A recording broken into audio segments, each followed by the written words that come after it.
নমস্কার, আপনারা দেখছেন ট্রাইফ টিভি বাংলা। আপনাদের সঙ্গে আমি, আমার নাম শান্ত। বাংলাদেশ নিয়ে কিন্তু ধারাবাহিকভাবে আমরা আপনাদের সামনে পর্ব এবং অনেক তথ্য সামনে আপনাদের তুলে ধরছি এবং আপনাদের সুচিন্তিত মতামত কিন্তু আমরা সোশ্যাল মিডিয়াতে প্রচুর পাচ্ছি এবং আমরা আরও চাইবো আপনারা আপনাদের মতামত শেয়ার করুন, আমাদেরকে জানান। আজকের পর্ব খুব গুরুত্বপূর্ণ, কারণ বিবৃতি এবং পাল্টা বিবৃতি নিয়ে কিন্তু এই মুহূর্তে উত্তেজক পরিস্থিতি ভারত এবং বাংলাদেশের মধ্যে। কেন বললাম? কারণ 5ই ফেব্রুয়ারি বঙ্গবন্ধু ভবন, শেখ মুজিবুর রহমানের বঙ্গবন্ধু ভবন কিন্তু ভাঙচুর করা হয়েছে, ভেঙে গুঁড়ি দেওয়া হয়েছে। এর প্রতিবাদ করে দুর্ভাগ্যজনক ঘটনা বলে বিবৃতি দিয়েছে আমাদের ভারত সরকার। অর্থাৎ ভারত সরকারের বিদেশ মন্ত্রকের মুখপাত্র রণবীর জয়সওয়াল বলেছেন দুর্ভাগ্যজনক ঘটনা। এর প্রত্যুত্তরে বাংলাদেশের বিদেশ মন্ত্রকের মুখপাত্র রফিকুল আলম বলছেন, কি বলছেন? বাংলাদেশের অভ্যন্তরে অর্থাৎ ইন্টারনাল কোনো ব্যাপারে কিন্তু বাংলাদেশ কখনো মাথা গলায় না, কোনো বিবৃতি দেয় না এবং তারা এটা এক্সপেক্ট করে না, তারা চায় না যে ভারতও তাদের অভ্যন্তরীণ ব্যাপারে মাথা গলাক। এই নিয়ে কিন্তু আমাদের আজকের খুব গুরুত্বপূর্ণ আলোচনা। আমাদের সঙ্গে আছেন প্রখ্যাত সাংবাদিক এবং রাজনৈতিক বিশ্লেষক অর্কপ্রভ সরকার আমাদেরকে বসে আছেন। অর্কদা, আপনাকে স্বাগত। আমি যেভাবে শুরু করলাম, বিবৃতি পাল্টা বিবৃতি, উত্তেজক পরিস্থিতি, কি দেখছেন, কেমন হয়ে দেখছেন? দেখুন, 32 নম্বর ধানমন্ডিতে বঙ্গবন্ধুর বাড়ি যেভাবে দুষ্কৃতীরা ভাঙচুর করেছে, সেটাকে আমরা শুধু বাংলাদেশের অভ্যন্তরীণ ব্যাপার বলে মেনে নিতে পারবো না। বেশ, কারণ বাংলাদেশের স্বাধীনতার পিছনে ভারতের হাত ছিল।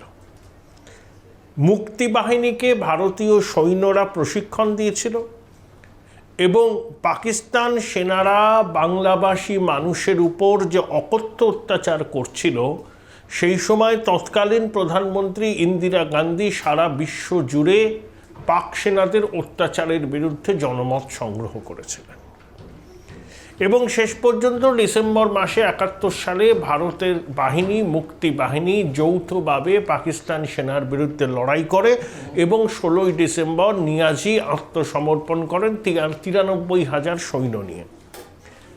তাহলে বঙ্গবন্ধুর স্বাধীন বাংলাদেশের ডাক, সেই ডাককে ইন্দিরা গান্ধীর সমর্থন, মুক্তি বাহিনীকে ভারতীয় সেনার প্রশিক্ষণ এবং সর্বোপরি ভারতীয় সেনা মুক্তি বাহিনী যৌথভাবে পাকিস্তান সেনার সঙ্গে লড়াই, এর সব কিছুর পরিণতি হচ্ছে বাংলাদেশের স্বাধীনতা।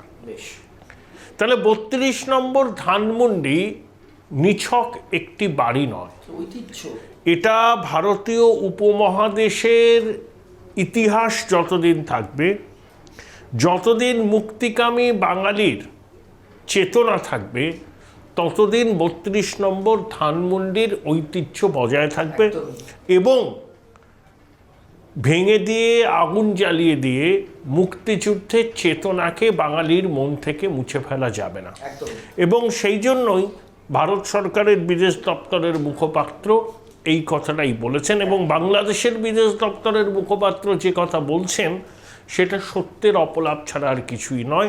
আমার মনে হয় ওই ভদ্রলোকের ইতিহাস জ্ঞানের অভাব আছে, ওনাকে ইতিহাসের গৃহশিক্ষক রাখার পরামর্শ দিচ্ছি, তাহলে উনি জানতে পারবেন যে 71 সালে মুক্তিযুদ্ধে ভারতবর্ষের কী ভূমিকা ছিল, ভারতীয় সেনার কী ভূমিকা ছিল, পশ্চিমবঙ্গের বাঙালিদের কী ভূমিকা ছিল, সেইগুলো তারা জানতে পারবেন। ইতিহাস চর্চা করুন। ইতিহাস চর্চা না করে ভারতবর্ষ সম্পর্কে কুরুচিকর মন্তব্য করলে সেটা আপনাদের নিম্নরুচির পরিচয় বলেই আমার মনে হয়। কিন্তু ওর কথা, এই যে অস্থিরতা এবং প্রতিদিন আমরা দেখতে পাচ্ছি নতুনভাবে মব উত্তেজক হয়ে পড়ছে এবং ভাঙচুর করছেন, অগ্নিসংযোগ করছেন, এই যে ম্যাসাকারের সিচুয়েশন এই মুহূর্তে চলছে, এর এর এর শেষ কোথায়? এবং না, এর শেষ হবে না। এখানে আমি পরিষ্কার করে বলি, মোহাম্মদ ইউনূসের আসল চেহারা মানুষ সামনে চলে আসছে। যত দিন যাচ্ছে শুধু ইউনূসের আসল চেহারা মানুষের সামনে আসছে। এই ভদ্রলোক নোবেল পেয়েছেন কিসে? শান্তিতে। শান্তিতে নোবেল জয়ীর বাংলাদেশে এখন সর্বত্র অশান্তি। একদমই। এই ভদ্রলোককে অনেকে বলেন একজন আন্তর্জাতিক খ্যাতিসম্পন্ন বাটপার। শুধু নিজের কথা, নিজের পরিবার পরিজনের কথা এবং নিজের গ্রামীণ ব্যাংকের কথা ছাড়া ও আর কিছু ভাবে না, মাইক্রো ফিন্যান্স ছাড়া আরও কিছু ভাবে না। এখন প্রশ্ন হলো ইউনূসের প্রকৃত চেহারাটা কিভাবে ফাঁস হয়ে গেল? এবার কিন্তু ফাঁস হয়ে গেছে। আমাদের দর্শকরা জানেন 71 সালের 25শে মে পাকিস্তানের প্রেসিডেন্ট ইয়াহিয়া খানের নেতৃত্বে পাক সেনা নির্দেশে পাক সেনা বাংলাদেশে অপারেশন সার্চলাইট শুরু করেছিল। সেই অপারেশন সার্চলাইটের লক্ষ্য ছিল মুক্তিযুদ্ধকামী বাঙালিকে নির্বিচারে খুন করা। 25শে মার্চ 1971-এ মধ্যরাত্রি পেরিয়ে যাওয়ার পর 32 নম্বর ধানমন্ডি থেকে শেখ মুজিবকে গ্রেপ্তার করা হয়, তাকে পাকিস্তান নিয়ে যাওয়া হয়, সেখানেই তিনি বাংলাদেশের স্বাধীনতার ডাক দেন। তারপরে অপারেশন সার্চলাইটে কয়েক লক্ষ বাঙালি মারা গিয়েছিলেন, বহু মাতৃশক্তির সম্ভ্রমহানি হয়েছিল, বহু মানুষ পঙ্গু হয়ে গেছিলেন, সেই ইতিহাস আমরা সবাই জানি। এটা বাংলাদেশের কেন এই ভারতীয় উপমহাদেশের ইতিহাসে কালরাত্রি নামে পরিচিত। কিন্তু ইউনূস কি করলো? কয়েকদিন আগে ঢাকার অদূরে শিল্প শহর গাজীপুরে সাবেক মুক্তিযোদ্ধা বিষয়ক মন্ত্রী মোজাম্মেল হকের বাড়িতে ছাত্র জনতা ডাকাতি করবার জন্য হামলা চালিয়েছিল। পাশারা মসজিদ ছিল, সেই মসজিদ থেকে বলা হয় মন্ত্রীর বাড়িতে ডাকাত পড়েছে। শয়ে শয়ে লোকজন এসে বাড়ি ঘিরে ধরে, যারা ডাকাতি করতে এসেছিল তাদেরকে বেধড়ক মারধর করে, কয়েকজন গুরুতর আহত অবস্থায় ভর্তি হয়। যারা ডাকাতি করতে এসেছিল তারা হচ্ছে ওই ছাত্র জনতা যারা এই অভ্যুত্থানটা করেছে, যারা এখন বাংলাদেশে মবের মুলুক তৈরি করেছে। তারপরে কি হলো? রূপায়ণ টাওয়ার থেকে ছাত্র জনতা বেরিয়ে আসলো, হুমকি দিল যে আওয়ামী লীগের সন্ত্রাস তারা শেষ দেখে ছাড়বে। তখনই ইউনূস সরকার হঠাৎ করে একটা সিদ্ধান্ত গ্রহণ করলো, তারা অপারেশন ডেভিল আউট এইটা তারা কন্ডাক্ট করবে। তাতে সেনাবাহিনী, বাংলাদেশ পুলিশ, র্যাব সবাই থাকবে। এর লক্ষ্যটা কিছুই না, এর লক্ষ্যটা হচ্ছে আওয়ামী লীগের কর্মী সমর্থক, যারা জঙ্গি জিহাদিদের বিরুদ্ধে, যারা মুক্তিযুদ্ধের চেতনাকে এখনও লালিত পালিত করে, যারা ভারতের সঙ্গে সম্পর্ক মজবুত রাখতে চায়, তাদেরকে চিহ্নিত করে দমন পীড়ন করা, পারলে গুম করা, খুন করা। তাহলে ইয়াহিয়া খানের নির্দেশে পাকিস্তান সেনাবাহিনী 71 সালে যে অপারেশন সার্চলাইট করেছিল তারই একটা মিনি সংস্করণ করছে এই অন্তর্বর্তী ইউনূস সরকারের নির্দেশে বাংলাদেশের সেনা পুলিশের যৌথ বাহিনী। অর্থাৎ ইউনূস যে একজন মুক্তিযুদ্ধ বিরোধী শক্তি, একজন আন্তর্জাতিক স্তরের বাটপার, একজন রাজাকার পরিবারের লোকজন, আর উপদেষ্টারা, ছাত্ররা সবকটা যে রাজাকারের বাচ্চা, মাতৃজঠরের লজ্জা, এরা বিশ্বের মানুষ জেনেছে, বাংলাদেশের মানুষ জেনেছে। আরে ইউনূসকে তো আমি তো বলছি খোলাখুলি লড়াইটা করুন না, ঘোমটার নিচে খ্যামটা নাচ্ছেন কেন? এখানে একটা খুব ইম্পর্টেন্ট তথ্য আপনাকে জিজ্ঞেস করবো। আজকে কিন্তু খুব একটি মিটিং হওয়ার কথা আছে বিএনপি অর্থাৎ খালেদা জিয়ার দলের সঙ্গে মোহাম্মদ ইউনূসের। এখানেও কি কোনো একটা টুইস্ট আপনি দেখতে পাচ্ছেন? এই মিটিং না হলে বলা যাবে না ওরা আওয়ামী লীগকে নিষিদ্ধ করার পরিকল্পনা করছে, শেষ পর্যন্ত সফল হবে না। করলেও বা কী হবে? যে জিনিস নিষিদ্ধ তার প্রতি মানুষের আকর্ষণ থাকে।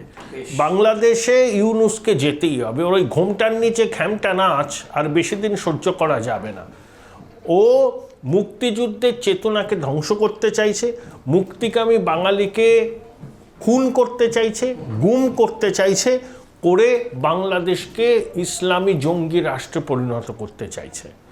এবং সেই জন্যই এই সেনাবাহিনীকেও এই নির্দেশ দিয়েছে একটা পোশাকি নাম দিয়ে। আসল বিষয়টা হলো 71 সালে পাক সেনা যেভাবে বাঙালিদের নিধন করেছিল, স্বাধীনতার পক্ষে যে বাঙালিরা সরব হয়েছিলেন, 53 বছর পর এই ইউনূস সেই একই জিনিস করছে, একটু মুখোশ পরে করছে। আমরা বলছি মুখোশ, আপনার মুখোশ খুলে গেছে, আপনার প্রকৃত চেহারাটা বিশ্বের মানুষ জেনেছেন।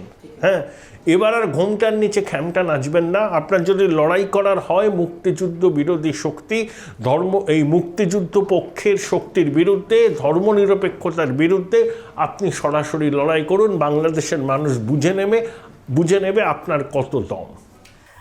শেষ প্রশ্ন করবো আপনারা, তাহলে আলটিমেটলি বাংলাদেশ কি মুক্ত হবে, মানে যে অস্থিরতা এই মুহূর্তে চলছে? সময় লাগবে। জেহাদিদের হাত থেকে বাংলাদেশ মুক্ত হবে, বাংলাদেশে গৃহযুদ্ধ হবে, খোলাখুলি রাজপথে লড়াই হবে জঙ্গি জেহাদিদের সঙ্গে সাধারণ মানুষের, এবং সেই লড়াইয়ে শুভ শক্তির জয় হবে। এ বিষয়ে আমার মনে কবে আসবে? লড়াই শুরু হয়ে গেছে, প্রতিরোধ শুরু হয়ে গেছে। ইউনূসের জঙ্গি ছাত্র জনতা যা বলবে তাই হবে, বাংলাদেশের মানুষ মুখ বুজে এটা মেনে নেবে না। জল তাদের মাথার উপর দিয়ে বইছে, এবার তারা প্রতিরোধ করবে।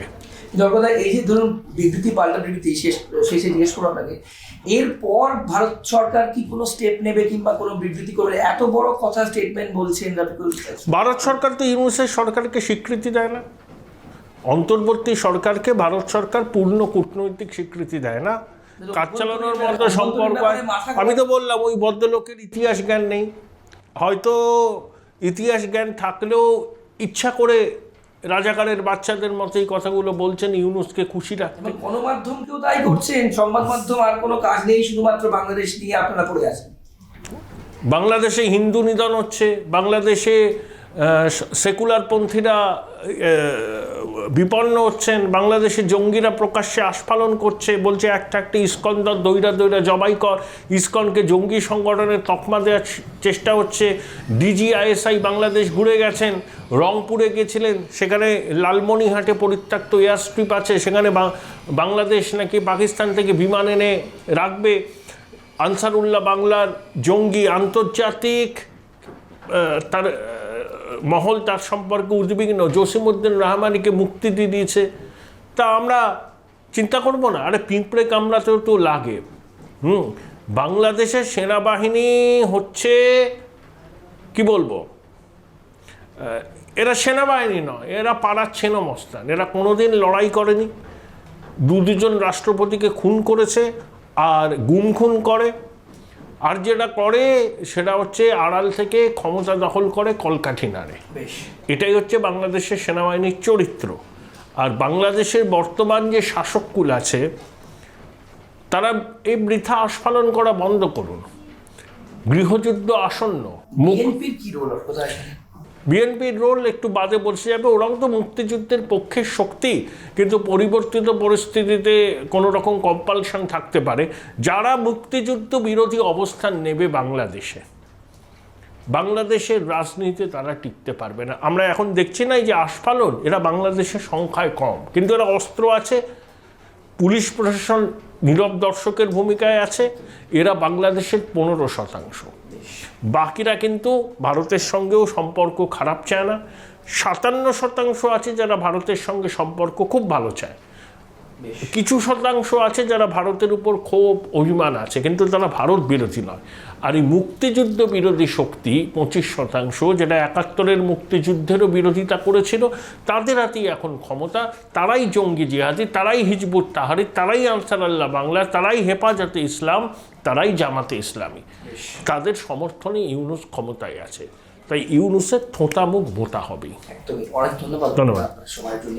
শুনলেন আপনারা, কিন্তু বিস্তারিতভাবে আলোচনা করলাম, এবং প্রথমেই যেটা বলেছিলাম পর্ব শুরু করবার আগে, বিবৃতি পাল্টা বিবৃতি, এবং বিএনপির সঙ্গে মোহাম্মদ ইউনূসের মিটিং কোথায় যাচ্ছে, জল কোন দিকে গড়াচ্ছে, আমাদের নজর থাকবে, এবং আমরা আগামী দিনেও বাংলাদেশের সব আপডেট আমরা আপনাদের সামনে তুলে ধরবো, এবং অর্কপ্রভু সরকারের বিশ্লেষণও আপনারা শুনতে পারেন।